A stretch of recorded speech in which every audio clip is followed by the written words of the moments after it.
Alright, I'll make a video of this. I said I wasn't going to do any videos on this. I'm not going to do any while we are working. But this is a commodity barn that we're building. We came in and kind of took this project over. The concrete guys, they did their work, and then the guy that was supposed to be building it was just taking forever, so we came in and took over. These are 8-foot walls. They're 8 inches thick. I'll show you this now. This is one of the base plates for the post, and this is causing a severe problem for us. But I'll get into that in just a little bit. It's all out of pipe, which I'm not a fan of, but that's what we're doing because that's what they want. We welded 3-inch pipes to those plates and then put 2 7/8 down into it. On the back side, they had 2 7/8 put into the wall. They wanted us to butt weld it, we wouldn't do it, so we spliced it with 3-inch. And the big problem, as you saw, the little dogs aren't that long, and we think they put them in this concrete while it was starting to dry up. So they're not hard. They didn't set, and they sure weren't long enough. Those things needed to have been a minimum of 8 inches. A foot would have been better, and they needed about 4. We usually put 4 per plate. This is the side. That purlin's what we'll screw our tin to. We don't really ever do that. We did on this one. Because this is all open-sided because it's so tall and these pipes are kind of wiggly. We're gonna set these today, and we got to get a winch truck in here, and we did that to kind of stabilize this front end and to give us something to set it on there because they're gonna stick out a ways. Like, so we've done this before and it's not real fun, but this was just a feed yard that got scrapped. I mean, it was probably a 40,000 head yard, and they scrapped it, and then they couldn't pay anything, and so it got sold. And there's a 5,000 head set of pins there. So a guy bought it, and they're gonna do something with it. But kind of go over our I-beam. These plates here are our tabs. We'll put purlin up against them, and that's what will hold our purlin in place. And we'll weld that to it, and then we screw our tin to the purlin. I'm gonna do the same thing on the keving barn, or the not the keving, but the KEF receiving barn, except for it'll be a sprinkler pipe, not I-beam. This is the same thing we did on my commodity barn, and it works fine. Just the problem with this one is it's so much taller. I mean, we're pretty much building a full-size barn up on top of stilts. It's 20 feet at least to there, so that's no fun. There's the 6-inch purlin we'll be using, and we'll kind of go through here. I mean, this used to be the old barn, and they just tore it out, which those guys who did it were pretty incompetent. But this is our wall here, and it was kind of a joke, because we came in and took over somebody else's deal, and that's,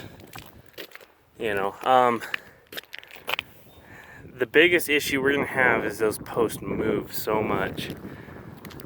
It's a nightmare, honestly. They just wiggle back and forth. Yeah, the wind's not going today, so they'll move in the wind.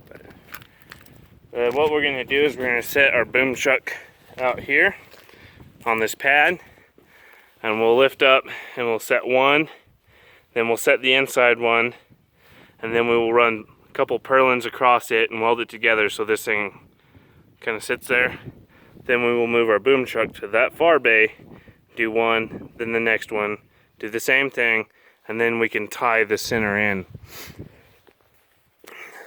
This part here is also going to need one, but it's kind of a mess because we can't really do it now. because we've got they decided to build a building here, and it's supposed to be taller than the other one by a couple feet. So which is great, we're gonna do it anyway.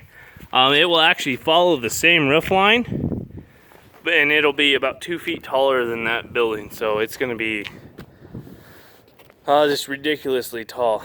And this is just, it's just a joke is what it is. I mean, they came in here and they just tore shit out.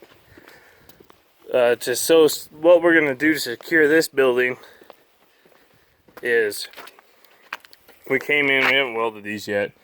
We did on that one, is we drilled in with our rock drill about 10 inches.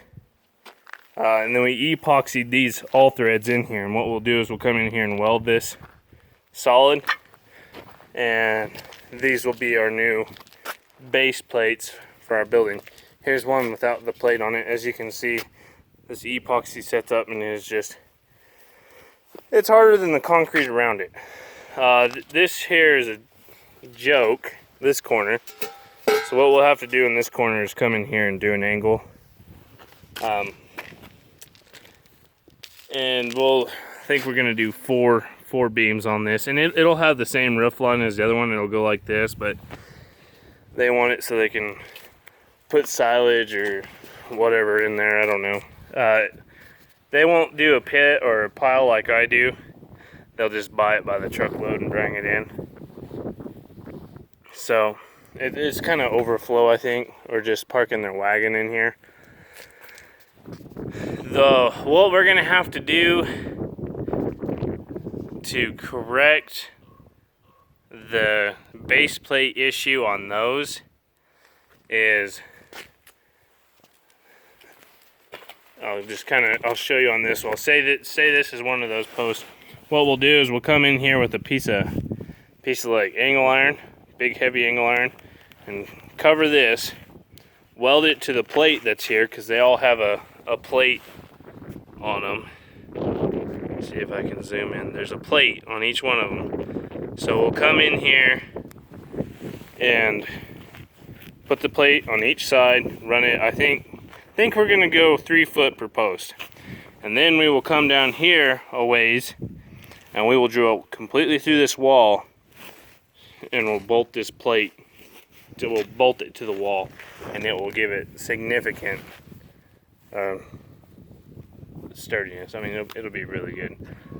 Getting kind of tongue-tied on that, but so that's one way to fix that screw up. If you guys don't watch DLK Hay, that guy he kind of knows what's going on with some things, and he asked me if we could just Hilti it to it. And the thing about a Hilti, if you don't know what they are, they're a pistol that uses a 22 charge, and it'll shoot a nail into solid concrete. It'll shoot it through steel into concrete, and it has a washer on it.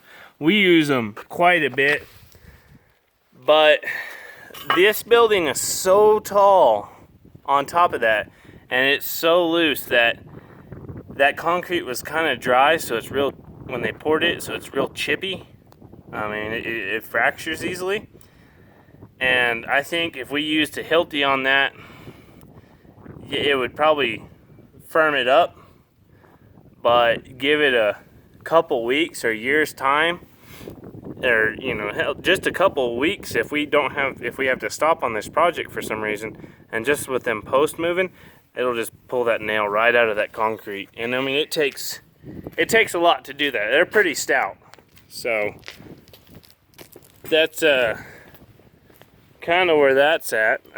For all you tractor nerds, there's a 4960. But Like this deal here, this is another example of having to fix a screwed up mess. See, we need to put a post somewhere in here. Well, they came in here and they poured this on at some point in time. So there's no structural integrity on this seam.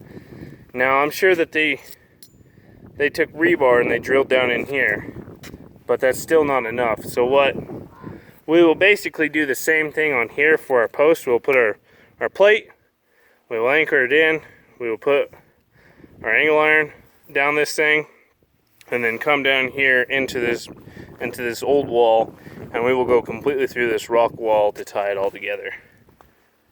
And it's expensive to do it. It's, you know, the epoxy is terribly expensive, but there's no point in doing it if it's just gonna fall down, because that doesn't work for anybody. So it's better just to do it right the first time. And the walls are great. Like, I would love to have 8-inch walls, but this is a joke. This doesn't work. I mean, that does not work at all. Especially if your concrete is too dry when you put these things in, because they just it'll just flex. Because then you have a void in your concrete, and it's not, if it's real wet and liquidy, it'll fill around that and it'll give it some stability. But I mean, that's, you know, 4 inches, that thing needs to be twice that long, and there needs to be 2 more on it. There needs to be 1 in each corner, because, you know, sure, that's fine, but what will happen is, okay, it's sitting here like this thing will then wiggle on this plane because it's not tied down in all 4 corners. So that's the problem we're having with that.